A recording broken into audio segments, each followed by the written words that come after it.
Dolmadakia. Do they have Dolmadakia? George, do they have Dolmadakia? Okay, John, whenever you're ready. Okay.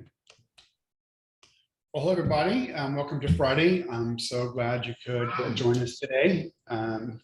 With me is Angus McEwan. Angus is from Scotland, fantastic painter, Daniel Smith brand ambassador. Yesterday, I went over a dot card, which I thought was Angus's, which I found out today is not his. In fact, some of the colors, I was very surprised that he'd be using. He says, I was surprised as well. So Angus will show you a picture of his dot card, and I hope you had a chance to go see his site. He'll answer your questions. For those of you on Zoom, you can actually ask Angus your questions directly. And for those of you on Facebook, we will be looking at your questions and then relaying those to Angus. So with that, Angus, I wanted to welcome you. Thank you so much for taking part today. Thank you, John. It's great to be here, and I'm looking forward to kind of sharing a few things with you guys. And yeah, hopefully you can understand me since I've got such a great Scottish accent, like Sean Connery. So I guess one thing that the viewers normally ask is a couple of the same questions, which is, can you tell us about yourself? Where did you get education, if you did that? How long have you been painting? And who was the person that you looked to? What mentor did you have, for example? Well, I went to art school. Well, originally, actually, I went to college and did a 2-year graphic course. So I did graphics and illustration. I then did a 5-year course at college in Dundee. And I did a degree in fine art and printmaking. And then I did a postgraduate year. And then I left and went and had a job where I kind of basically worked with interior designers and architects and things like that for a few years until I had my own gallery. Then I left there, worked in a museum for about 5 years or so. And eventually I went into teaching.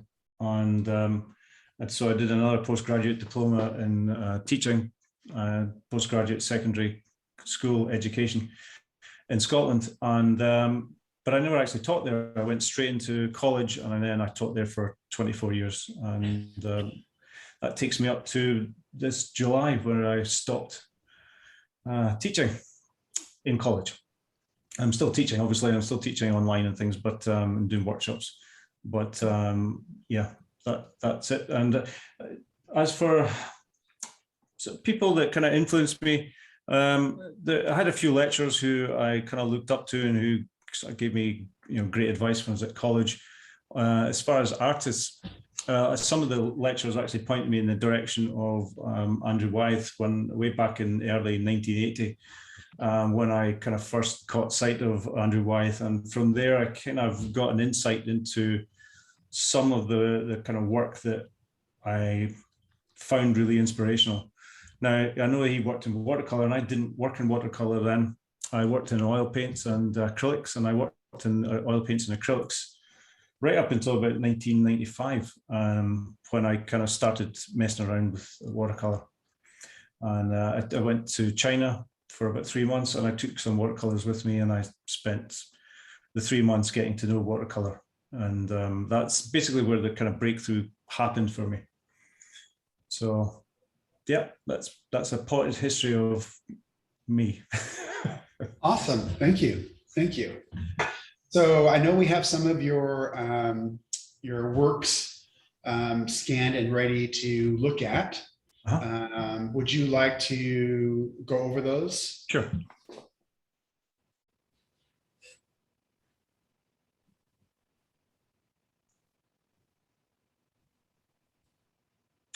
Are you going to make these bigger, or will I just speak about them as is? I think Ethel might be able to make them bigger. We'll see here. Yeah, let's do it again. There you go. Yeah, that's better. Okay, so this one is an interesting piece. It was actually originally a collage, I collaged the surface to create textured surface, and then I did the painting on top of that. And this is actually a subject that I found in Scotland. And I've been up to these kind of old yards where people kind of throw things out, and they're there. You can go in and buy the stuff, and there's just collections. This is as it was. I didn't arrange this. This is exactly the way it was. And I just enjoyed the way the light was falling across some of the subject and how some of the objects were basically dissolved into the darkness. So I think I called this Box of Shadows. And it was tricky because I had collaged the surface a little bit, but what the collaging of the surface does is it creates a really interesting surface texture on which to paint on top of. So yeah, it was I think that one worked. Let me put the next one on. Yeah. Okay, so this is a door in Venice, and I was particularly taken with the blues that were in the kind of wire, the kind of chicken wire effect. And I decided what I would do is I would just paint this in basically brown. So just using brown paint, and I would do the whole door as if it was just kind of a monochromatic. So I just worked with kind of the burnt umbers, Van Dyke browns and white paper and created the texture. And I was quite interested to see if I could make this work in terms of, you know, the tones and things like that and textures and still get over, because most of my work's about color.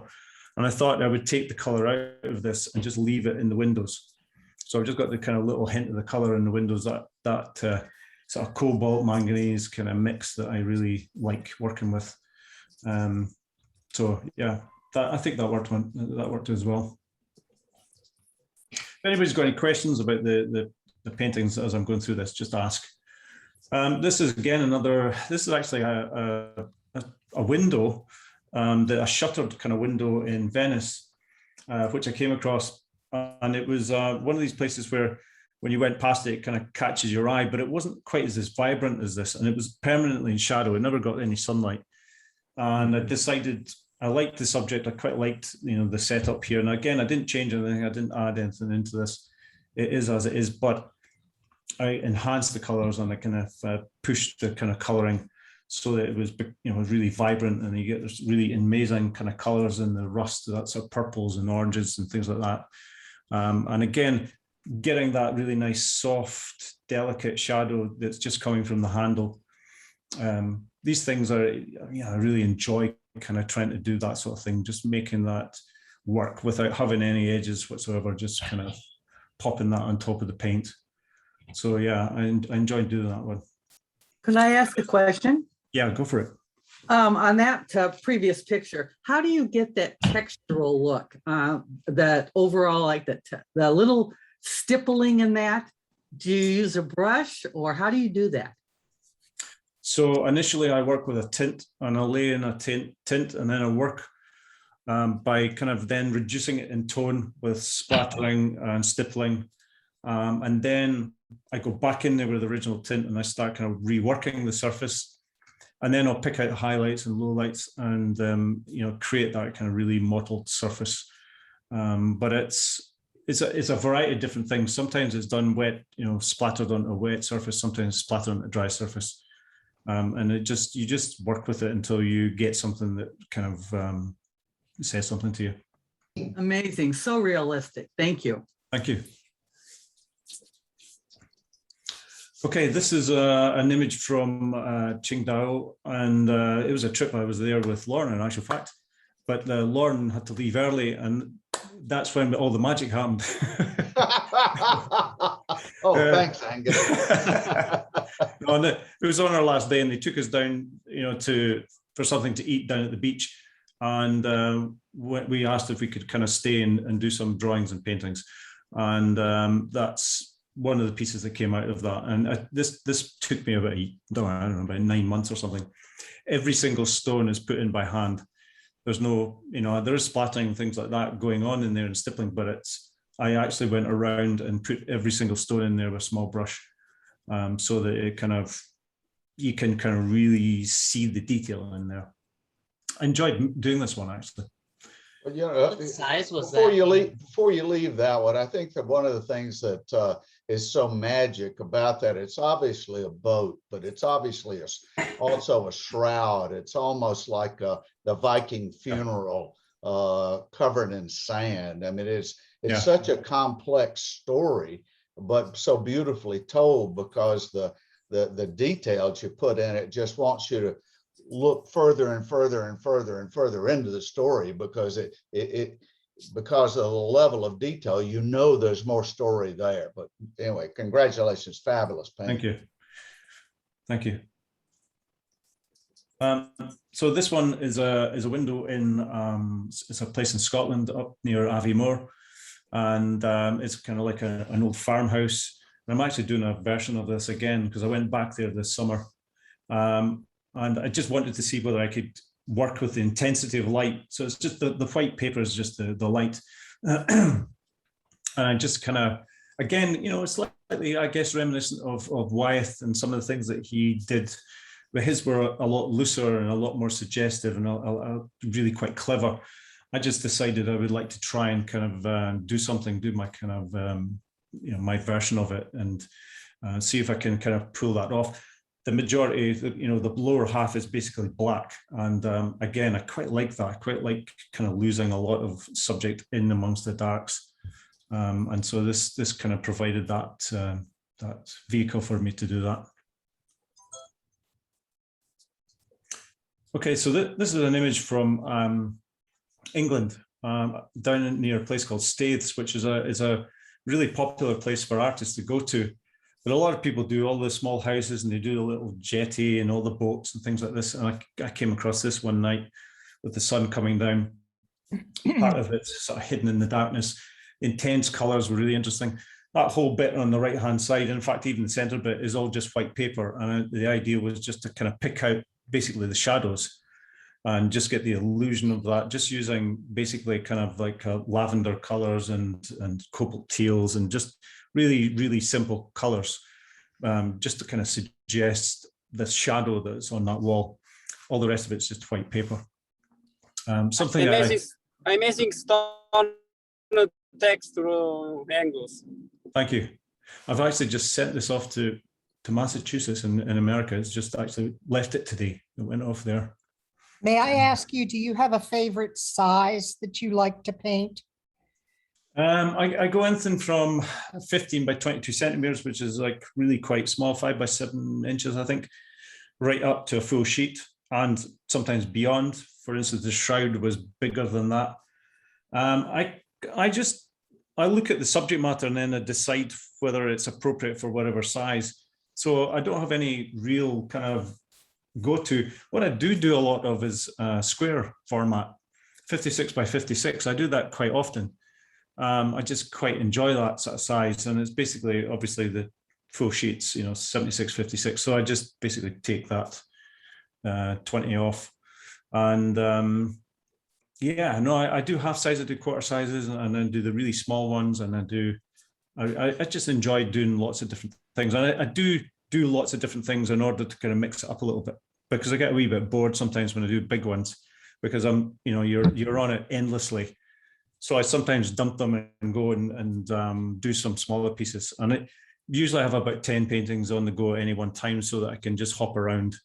That's why they look like they never change. Sitting on the easel for months, but it's because I'm working on other things. Thank you. Okay. So this is more or less a full sheet, and it's from Shanghai. Do you remember, Lauren?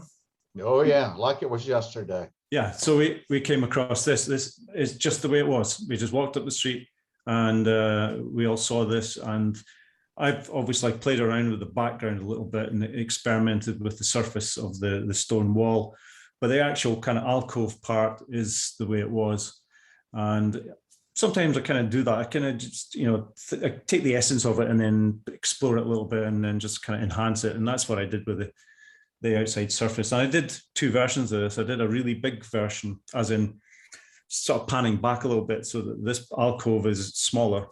And then this one where it's, and again, I've taken it so that it's just sitting off in the corner, so that you can enjoy the kind of surface texture as well as kind of offsetting that. But yeah, no, I enjoyed making that one. It's also very muted, which is unusual for me. Yeah, this one is Contemplation. It's one of the ones that a lot of people really enjoy doing. And I enjoyed making this one, and there's very few hard edges in it. Most of the hard edges are at the top part of the painting. All the rest of it is just built up by splattering and sort of wet on wet, using a magic sponge for that kind of whole central area. The bit that, so I basically painted that and then pulled it all back out. Wow. That magic sponge to kind of create that reflective surface. But yeah, no, it's one of these ones that you wish you could recreate,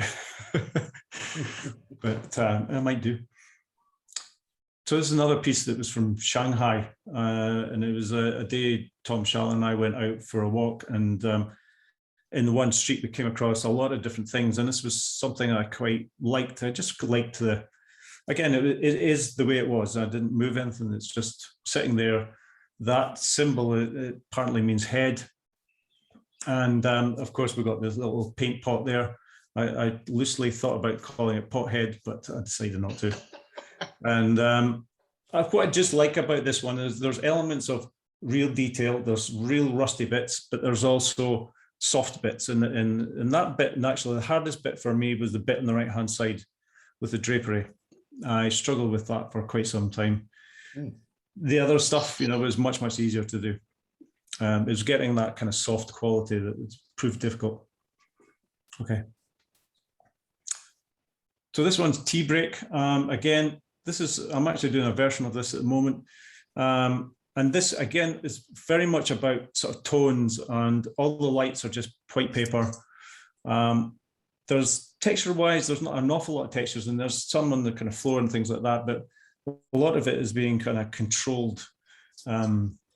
And this painting that actually switched me on to Daniel Smith in actual fact, because the paint quality, the paint I was using before when I painted the legs of the chair became very shiny, and I wiped it all back and I went to Daniel Smith and I used what I used from a black as a sort of Prussian blue and a Van Dyke brown. And I went back in there and it gave me a really nice matte color, which I was looking for. I didn't want the black to be shiny. I didn't want it to reflect any light. I wanted it to sit quietly in the background. And so this one really kind of pushed me into the Daniel Smith arena. Okay. I have a question. Yes, go for it. I'm just curious, how are you able to keep the integrity of the paper with the amount of layers, and it's everything just looks so magical, and you're able to not overwork the surface. How are you able to do that? I work with transparent layers mostly, and it's just layer upon layer, like vibrant layers going on top and building that surface up. And if it ever gets overworked, I just spray it very lightly with clean water, and I use some kitchen roll, and I take off a layer before I kind of back and rework it. So there's, at no point do I kind of ever get to where it starts to look really muddy. And if it does, then I just remove it. I just take that off and just go back and rework that until I get something that I'm happy with. But it's all done mostly through transparent layers. I do work with tints and opaque colors, but it's mostly just building up a strong color. And that's actually what I'm going to demonstrate, is how I kind of do what I call optical mixing, which is building these layers up to create a color. So are you staying away from then the colors that tend to be more opaque? No, but you can use opaque colors and use them thinly. So, you just put more water in them, and you can still use, like lavender, for instance, can be really thick and opaque, or you can put a lot of water in there and you get a really nice thin washed out version. So no, I don't avoid them at all. In fact, one of the things I've learned from watching Angus is that you can take the great Primatech colors that have all these great granular things which you think are going to be so heavy and so thick, and like Angus said, you just thin them out and you get the wonderful essence that Daniel Smith has put them in there, but you don't end up muddying the surface of the paper. Yeah, it's never been It's never been a problem of mine. What I do when I work with colors, I work with warm and cool colors. So I'll put a warm color down, then I'll put a cool color down on top of that to neutralize it. And I basically kind of usually build up my colors in that manner until I get the right tone. And kind of, you know, it's all about a guessing game, really. You're just trying to kind of, you're almost looking at it from the back to the front. You're kind of working from the back of the painting to the front of the painting. And I try to get the essence of where the back is and what's at the back and build myself towards the front where all the details are going to sit. Angus, how long does it take you to do a 56 by 56 painting? A couple of months. It just depends how much detail's in it. That's why I quite like doing these paintings with lots of black.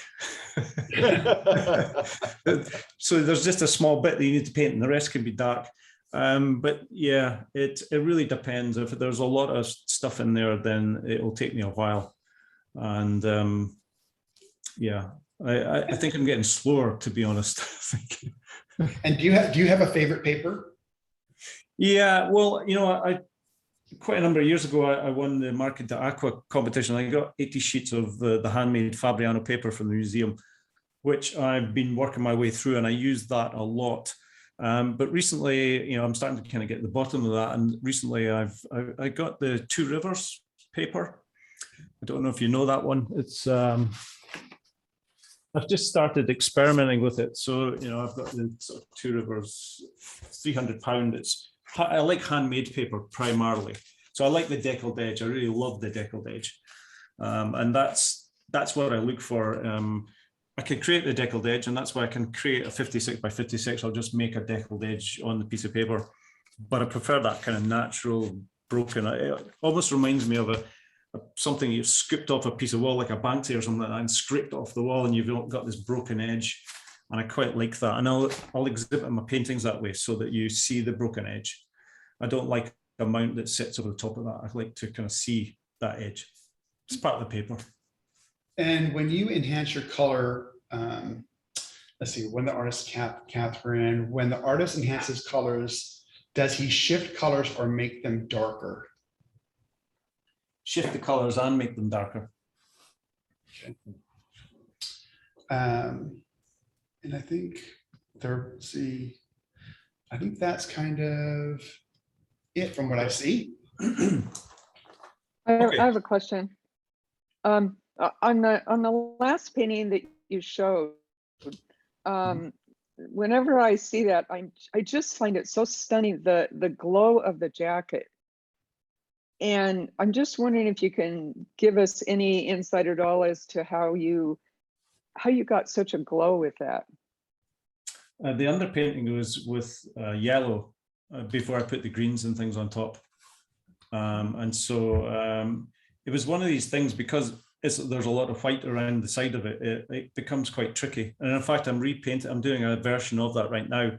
And that's the bit that I'm having problems with, because it is tricky. I find getting the softness of, in watercolor in particular, getting that softness, but also getting the form of the folds and making it look convincing without it looking like it's banding or whether it's looking like it's flat. I actually find that tricky, and I'll admit that, but I usually just work away on it until I kind of make it work.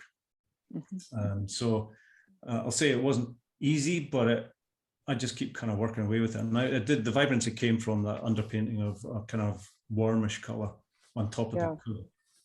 Angus, Yeah. may I butt in? I want to Sure. remind people that the magic of watercolor is that the colors we see are a result of the white paper, that because you're using mostly transparent colors, the light goes all the way through all of that color, hits the paper, bounces back through all those colors, and so you see all of those colors that you put on there. That's why you're layering them up. Yeah. I mean, I'm going to show me kind of working with a color, and at the end, I end up using tints and more opaque colors, which probably obliterate a little bit of what I've put down, and you'll see that as I do it. But it's still part of the process, and it's still part of the painting, and it's still becomes part of the image. You know, it's even though I use opaque colors and things, and it might block some of that light that hits the paper and comes back through it, it still becomes part of it. And all the colors I've layered in there all become part of that. And let's say I always look to work from the back of the painting to the front of the painting. This is the way I'm thinking all the time. So the initial, when you see a painting of mine, initially it's always really basic and really simple, until I kind of layer it and layer it and layer it and build it, and it gets more and more sophisticated and more subtle as I develop it. But initially it looks like a 6-year-old did it,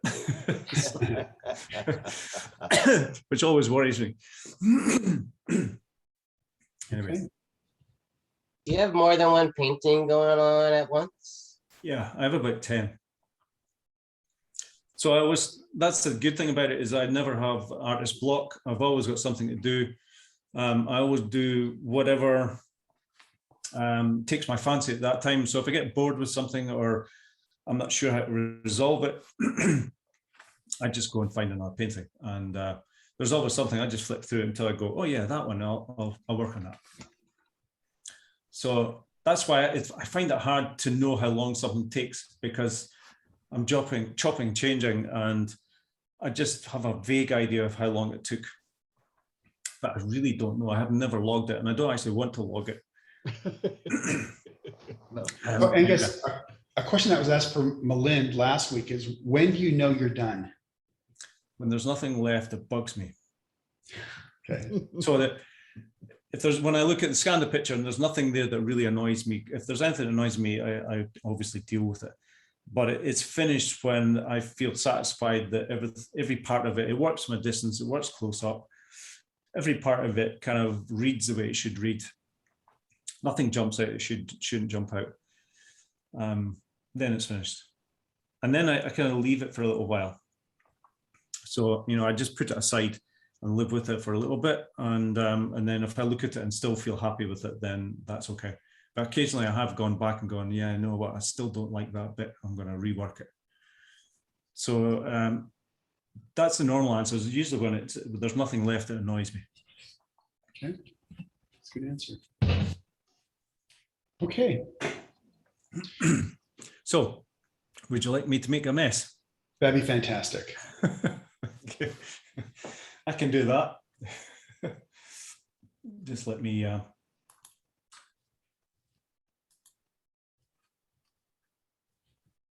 Okay. So, what I want to do is the image that you're seeing here, with the plate. That's actually part of a painting that I've done before, a small part of it. But what I wanted to show you is how I kind of approach mixing for that. And it takes a layered, let me see, there's about 12, maybe 10 colors that will go into kind of creating that. And there are more than one way to approach this. This is just one way that I came up with, you know, today, but tomorrow it would maybe be slightly different. So what I'm going to do is I'm going to start off with a warm color. Sorry, no, I'm not. I'm going to start with the cool color. I'm going to start with the cobalt. When it's part of a painting, obviously, as I said, it's very simple. You know, I'm putting in very simple washes. So when I'm doing that, you know, I would just put an indication of the coloring that I think's going to be in there. So it's a very kind of greenish color. So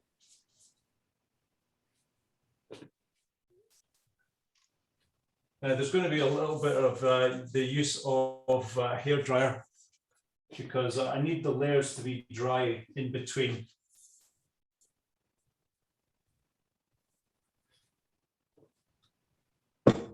This is actually an acrylic brush that I'm using here. And I use a lot of square brushes. I'll just show you some of my most prized brushes. Look like that. They are used and abused, and for me, they're the ones that actually that I can do an awful lot with. And I can use them for stippling, and use them for splattering, and use them for stenciling, and what else? Dry brushing. There's lots of different things I can do with these brushes, but they are broken and worn. You can see the paint's chipped off them. They used to be these kind of brushes here. This is kind of proline brush. That's the way it used to look, and then of course then they kind of get all kind of broken and padded and puffed out and things. But that when that happens, actually they become useful. So that's what I'm looking for in a brush. So I'm going to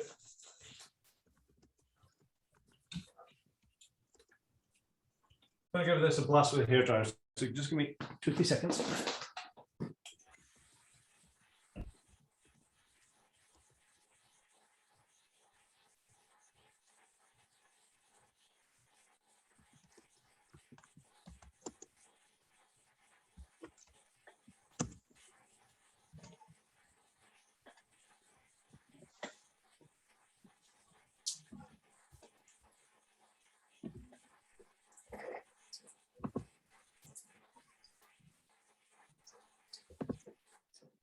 In an ideal world, you want it completely dry and you'd let that go flat again. So as I said before, what I do is kind of cool color, warm color. So I'm going to use the burnt orange and Angus, do you always paint vertically? yes, I do. It's a throwback to being an oil painter, I think, and I've just continued that. And plus, I have a sore back, so I tend to prefer working this way. So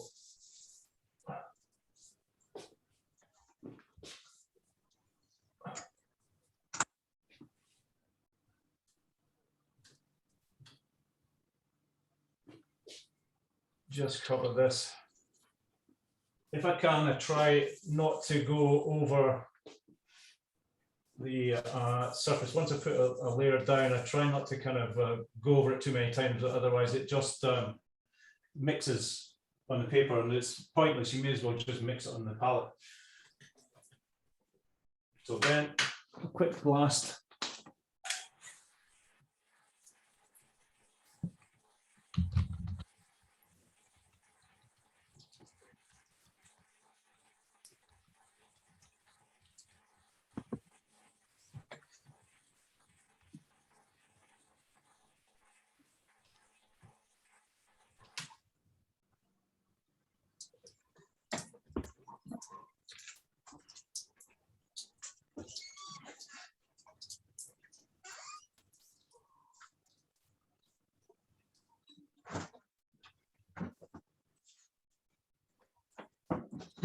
Sorry for the little bits of the hairdryer, but I kind of need to do that to make sure that the next layer that goes on isn't mixing. So cobalt blue. So these are all, you know, colors that are in the master set that I have, and I'm just going to lay this down.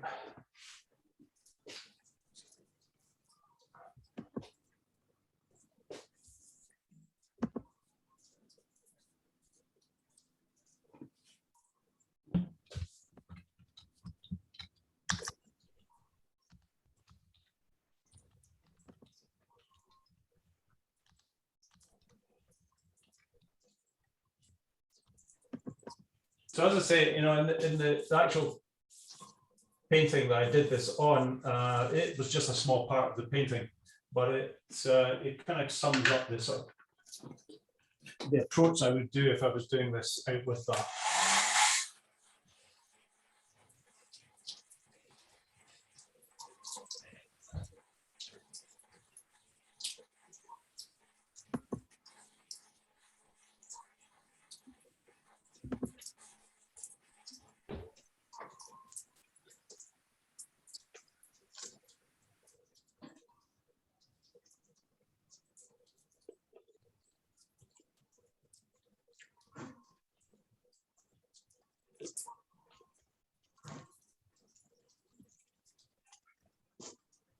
This is one of the reasons why painting a painting for me is so tricky, because nothing dries, particularly if I'm painting in Scotland.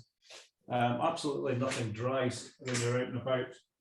And I find that really tricky. I end up just kind of all mixing together. So now I'm going to kind of shift into a slightly softer brush because that brush is an acrylic brush and it's going to start kind of agitating the surface a little bit. And I've got this, it's the phthalo blue turquoise, which is not in the master set.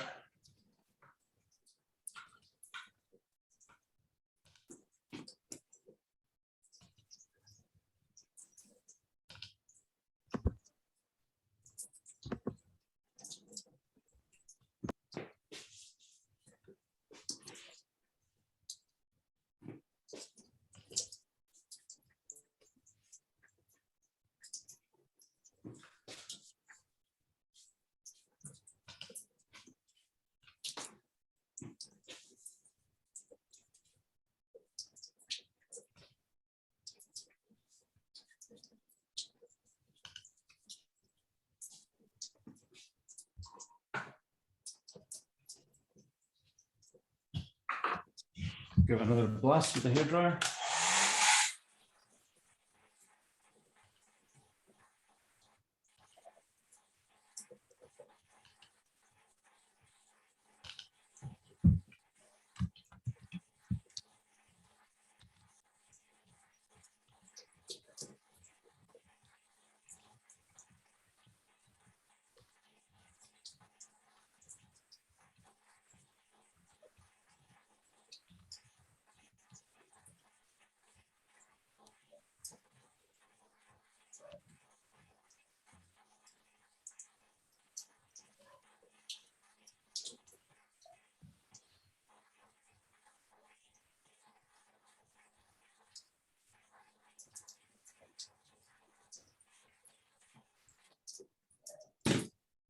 And so thick there, it's become really shiny. That was a mistake. I didn't mean to do that. So now I'm going to do a wash of lavender. Again, this is in the master set. And we talked about that before being slightly opaque. Sort of counting on that a little bit here.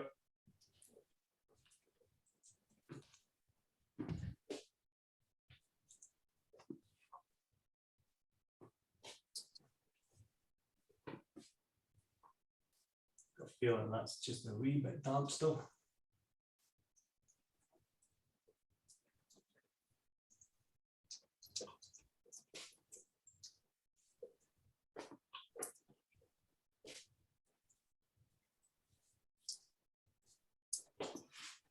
I'll give that a good dry.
So what I do is I talked before about I make my own tints, and basically what I'll do is I'll just start with a base of white. So I'll use a white Chinese white or something like that, put it in the pot, then I start adding colors to it, and I create a full range of different kind of tints and things. So it means I can make my own colors, as it were, that are appropriate to whatever I'm doing.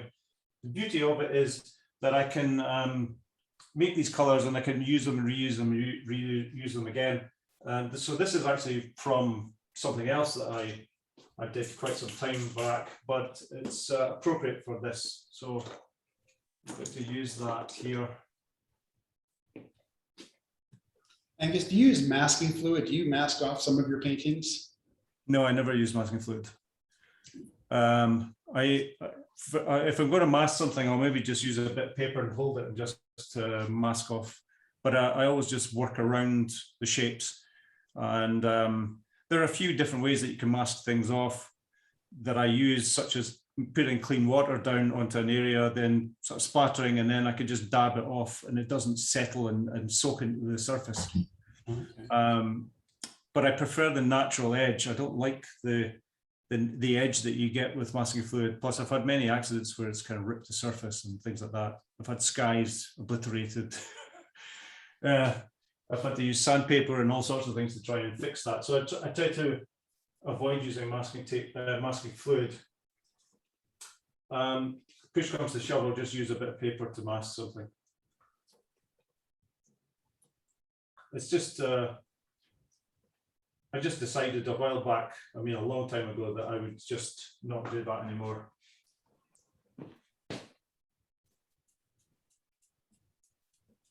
Angus, could you tell us how you prefer to stretch your paper?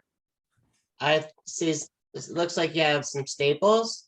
Yeah, so basically I put masking tape on the back of the picture, and then I staple it in the corners, usually just in the corners, but if it's big, I'll maybe do it elsewhere. And then when you're finished, you can either just pull that out, and I just leave the holes. But what I used to do is put a little bit of tissue paper on there and paint over the top of it, and then you would never know that the holes were there. And yeah, I prefer to do that, mainly so that I could paint right to the edge. That's the only reason for doing that.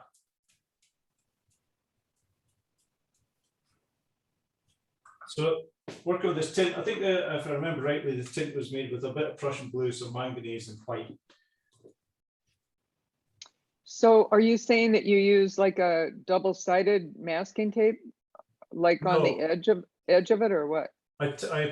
I fold it in on itself so that it's it is doubled over. Just on the edges? No, all over. Oh. I cover the whole surface. Oh, wow. For this, I just did it in strategic places on the surface.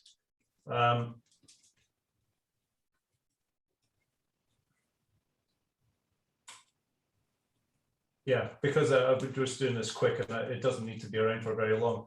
I didn't spend hours sticking this down, but if it's a normal painting that I like, the one that's on the easel over there, that would be stuck down completely. The whole surface is covered.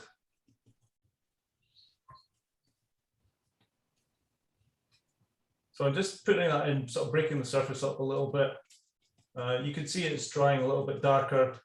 You always get the normal watercolor would obviously dry lighter, the tints always dry a little bit darker.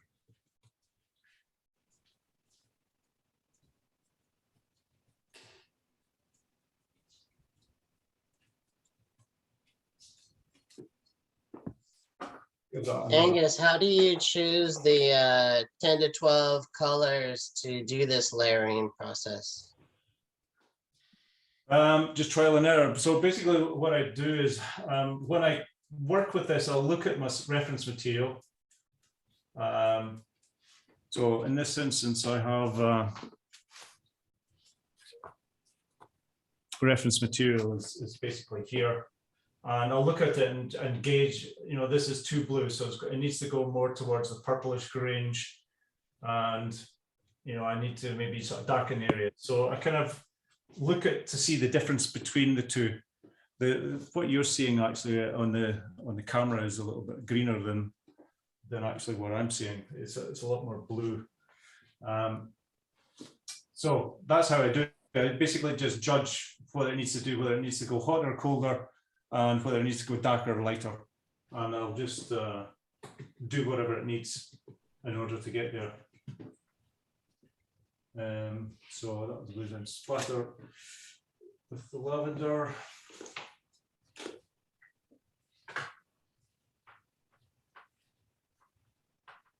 So I did this earlier.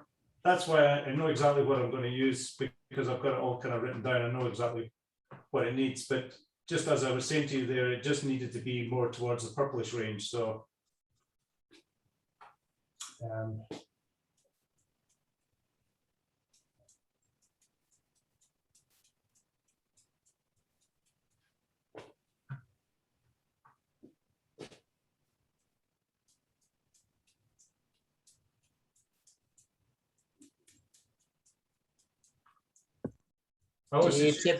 sorry, go ahead. Do you typically work on this angle when you're working on a large piece, or just this for a demo? No, this is the way I work all the time. This is just the easel I use when I'm working. All I did was take this off and put this on top. So this is as it would be normally.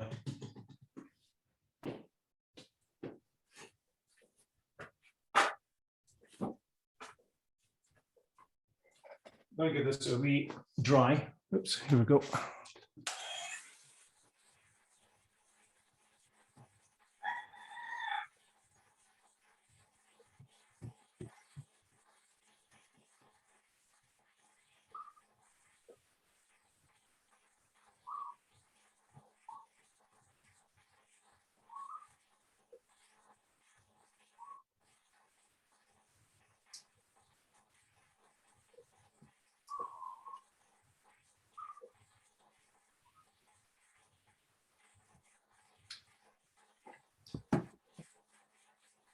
Is that rooster sound coming from Lauren McCracken?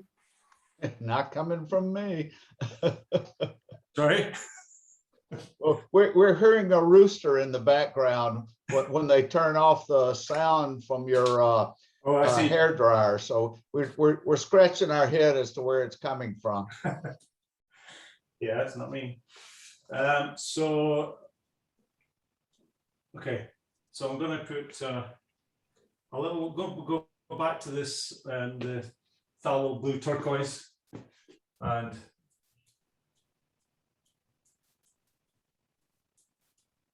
I'm just going to break this up a little bit.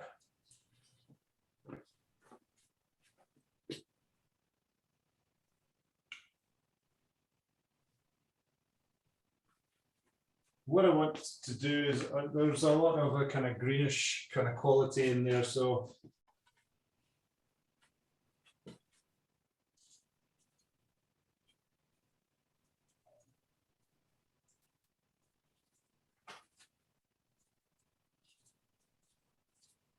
Angus, what is the weight of your paper, and is it hot pressed, cold pressed? you know, this was paper that was given to me many years ago, and it's a very thin paper, and I just use it for demonstrations. So I couldn't actually tell you. All to say that it's very, very thin paper. It's not something I would work on. I don't use it for anything other than just demos.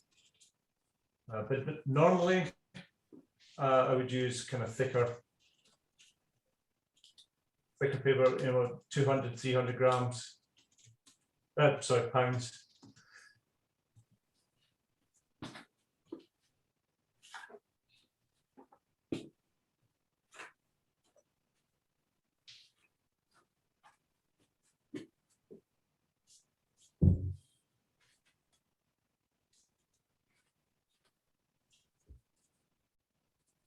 So I'm sort of dry brushing and scumbling here a little bit, because I want it to be slightly irregular marks.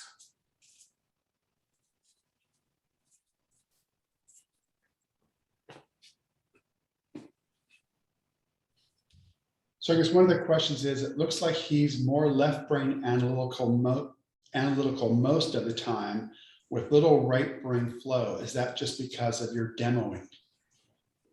You do know that, how do I say this? You use all of your brain at once. You don't just use parts of your brain. So you're using the whole of your brain the whole time, right across the corpus callosum. The whole thing's getting used.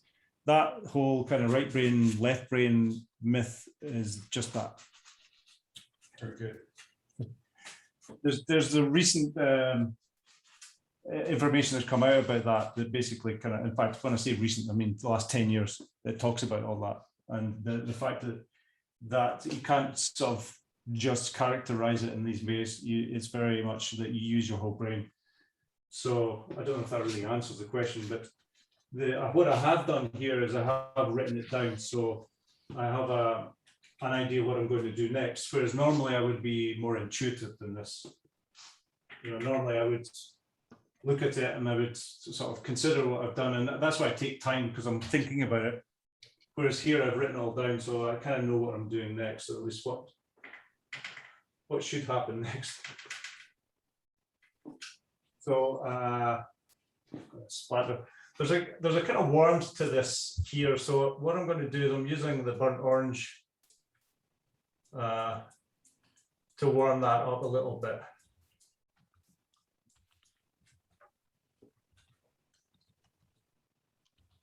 Quite often I'll do this, I'll kind of splatter down and then sort of just soften it, because I don't always want it to be dotty, as it were. So I kind of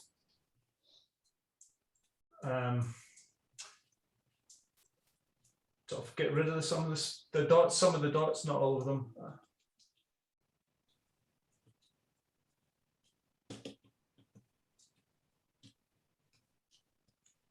Angus, do you ever use the Daniel Smith sticks? Yes. So we're going to do that as well. That's kind of one of the last things I'll do on top of this. I'll use the stick to put, basically to put the crane marks and things in there. I'll use the stick. So yeah, I'm going to give this another blast. Just give me a second.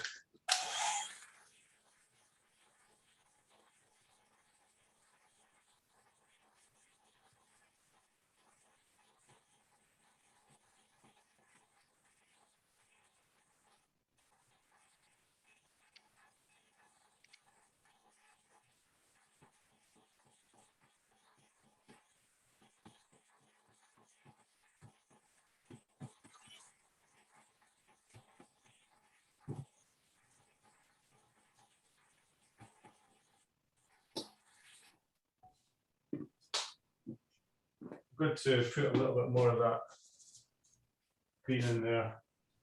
I'm going to make it.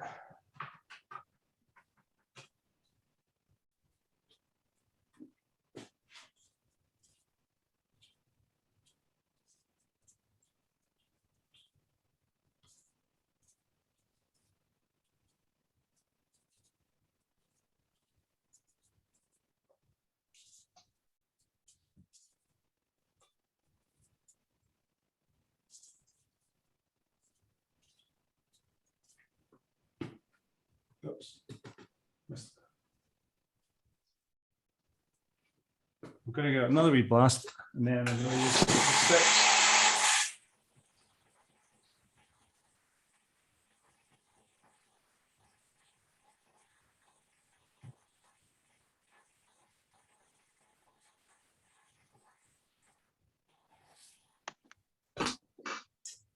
So yeah, the sticks. So what I'm probably just going to use a couple here, but I do use the sticks for this type of thing. I'm going to use the white and maybe a little bit of the yellow here.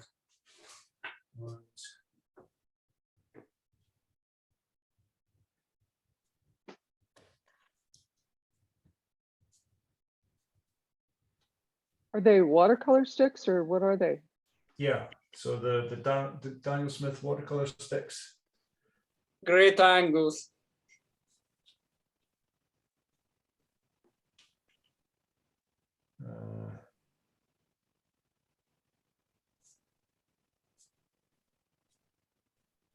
So you can sort of put any of the kind of wee bits of detail in the marks and things like this, and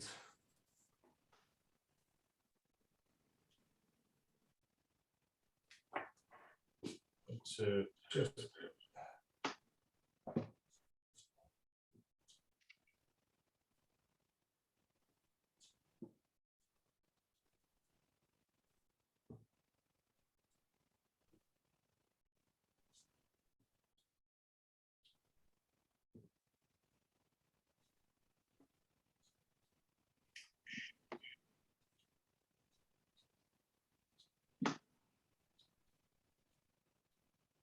course, you could paint over the top of this because it's just watercolor. So one of the kind of final things that I would normally do when I'm working with something like this is then turn to either black or, you know, the Van Dyke brown or something like that to start then kind of maybe putting in some of the detailing. We've got a wee shadow in here.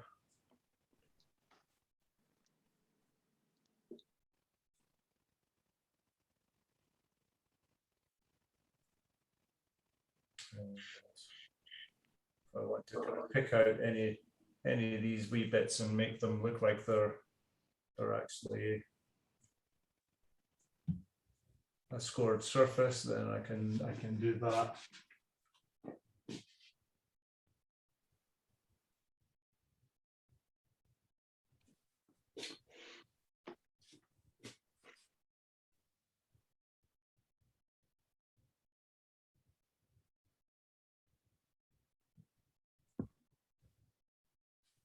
These little kind of white marks, you know, they're basically sort of thick pigment on there, so you know you can basically take that and sort of push it around, or you can actually take the original.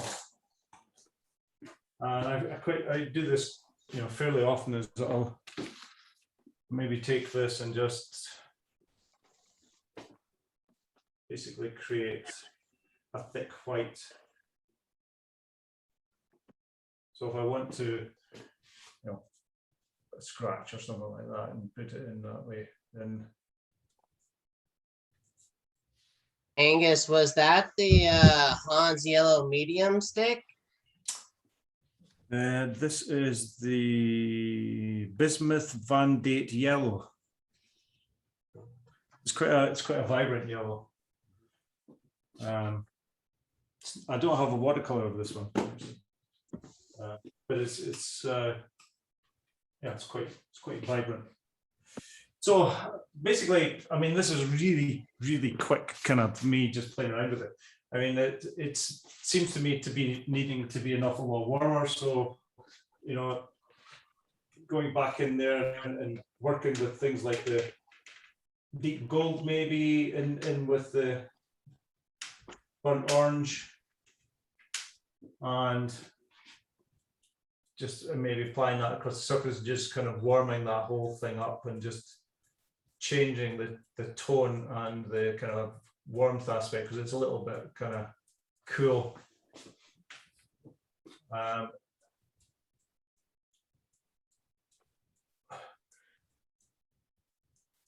would do that. What's really nice about that is you can spring into there and it just softens some of that down a little bit. Especially if you've done what I've done, which has made it really thick there. So, not perfect, but it kind of gives you an idea of how I would approach it. To be honest, it looks a lot clearer there than it does in the camera. The camera isn't picking up the subtleties, but that's the kind of way I would be approaching it. If you, let's see if I can show.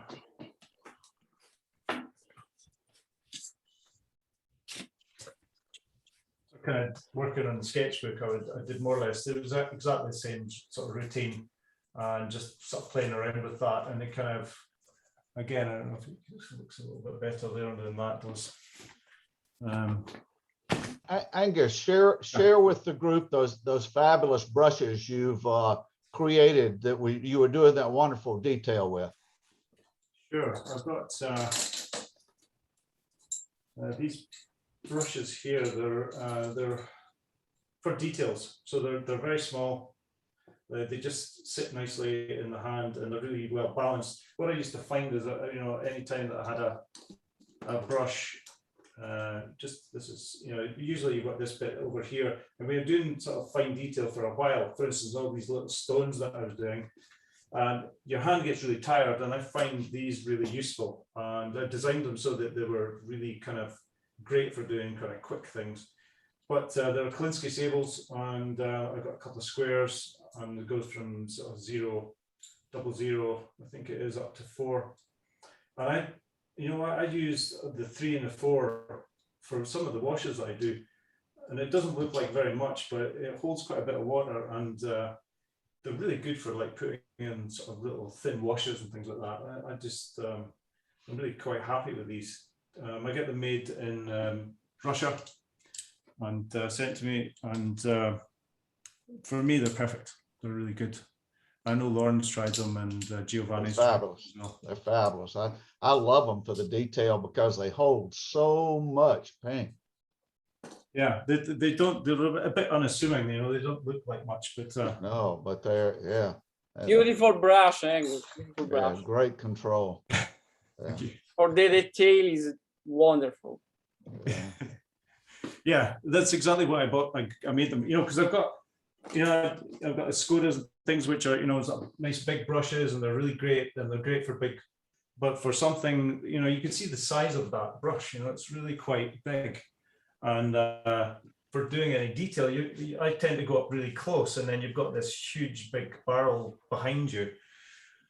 Perfect when you're wanting to do this sort of thing, but not so great when you want to do detail. So I just kind of change the barrel a little bit so that it becomes, you know, ergonomically much easier to use. Yeah, I love the short brush and the way you've pushed the weight of the brush forward, because I'm like you, I get down and holding the ferrule to make those little bitty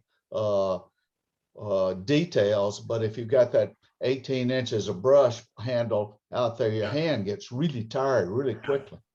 Yeah, and mine does, that's for sure. Especially, like I say, doing every single stone on that painting. Yeah, the kind of things we normally do. Yeah. Angus, So, yes. Pat's asking what's the brand name of the brushes, and perhaps can share where they can have access for the brushes. So if they go onto my website, they can get them through me, and you can. Okay, we can actually share screen the website now, and also your social media accounts. Yeah, I'll just come out of this. Okay, I'm gonna share Angus's social media accounts. Share screen. In case you haven't followed Angus' social media accounts, he's got one in Instagram, Facebook, and of course his website. And we can now share the website. So we're at the end. Is there anybody on Zoom that would like to ask Angus some follow-up questions?